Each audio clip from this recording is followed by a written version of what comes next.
Okay, guys, today or right now we're going to talk about solving another type of one-step equation, and it is solving equations using multiplication and division. And so this could go pretty simple. You should already know this. Remember that solve means get the variable by itself. And so the idea is I need to do whatever I need to do so the x or the variable or whatever can be isolated or by itself on whichever side of the equal sign it's on. So you got a couple of things here. Yesterday or the last set of notes we wanted the number that was with the variable to be 0. Today we want the variable to be 1. And we're going to make that 1 by using division. And so what I put up here is a simple way to kind of remember it. This is a good reference. Whenever your problem looks like this, I don't care what the variable is, you have a 3x or 3y or it doesn't matter. What you want to do is divide by that exact number to both sides of the equation. So for example, that means multiply, and the only way to make 1 from multiplication is divide by that same number. So 3 divided by 3 is 1, or negative 6 divided by negative 6.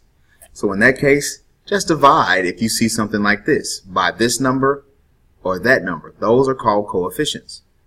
Whenever you have a fraction in a variable, now it could also be 2x over 3, same thing. If you have something like that, you want to multiply by the reciprocal to both sides of the equation. 2/3 times 3 over 2 is 6 over 6, which makes that equal 1. Anything divided by itself becomes 1.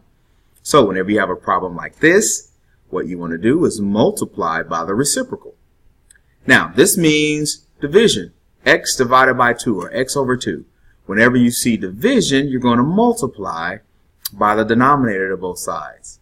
2 is really 1/2. This is really 1/2 x. So if I do 1/2 times 2, that actually equals 1. What you're going to find out is that whenever you see multiplication, you're going to divide. Whenever you see division, you're going to multiply. And if you ever see a fraction like this, you're going to multiply by the reciprocal. So let's actually take some time and work a couple of examples. Okay, so this first example, here we have negative 4 equals k over 5. And if I use my examples that I had up here, this particular problem looks just like this right here, which tells me to multiply by the denominator. So the denominator here is negative 5. So I'm going to multiply both sides of this equation by negative 5. A dot or parentheses means multiply. So if I say times negative 5, now let's look at what happens. Those two cancel out, and all I have left over is k. Now what's negative 5 times negative 4? That's 20. And you can check that by saying 20 over negative 5 equals negative 4, which is a true statement. Simple. Now, it keeps getting light and dark, so just got to roll with it. Now, this particular problem, number 2, says 7x equals 56. That really means 7 times x.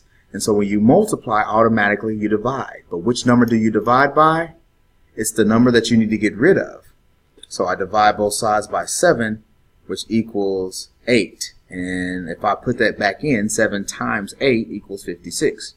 Now this particular problem looks like this right here. If you have a number right next to a variable, you divide by that exact number. Now, over here on number 3, we have another situation with a variable on top of a number, which means division. Whenever we see division, we're going to multiply. Last time I used the dot, this time I use parentheses. It still means multiply.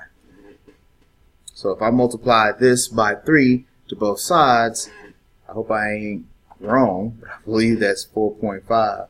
If I'm wrong, it's your fault, and I'm blaming it on you because I'm the teacher and I'm always right. Yeah, that's right. I said it. I'm the teacher and I'm always right. And I am again, because I am the teacher. Told you. All right, now, in this problem, a lot of people would like to say number 4 is already done. But it is not. You have to divide by negative 1 to both sides. And when you divide both sides by -1, you get x equals -6. Now you say, well, where did -1 come from? Well, there's always a number in front of every variable. And if you don't see a number, that means that number is 1. So really, that's -1x there. Now, another way you could have did that is just multiply both sides by -6. Or some people just start at the problem and go straight to here. And that's fine, too. Finally, we have number 5. Number 5 is just like number 2 up here. It says whenever you have a fraction, something like this, you can multiply by the reciprocal, which means flip the numerator and the denominator. I want to show you, though, that this is the same thing. This problem here that I'm writing is the same exact thing, so the v could be out and to the side or on top.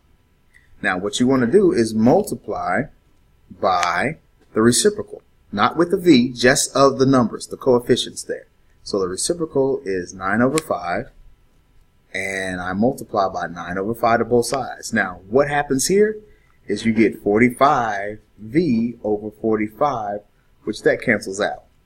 And so you really only have v left. And so you don't really have to show that, but I'm just showing you why you can just cross those out, because it's just going to be a number divided by itself. Now, this is going to equal 63. You can put that in your calculator, 35 times 9/5, or 9/5.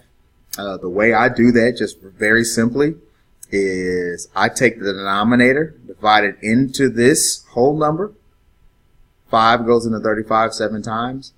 7 times 9 is 63. Got it? Okay then. If you don't get it, your fault. Just kidding. Good luck.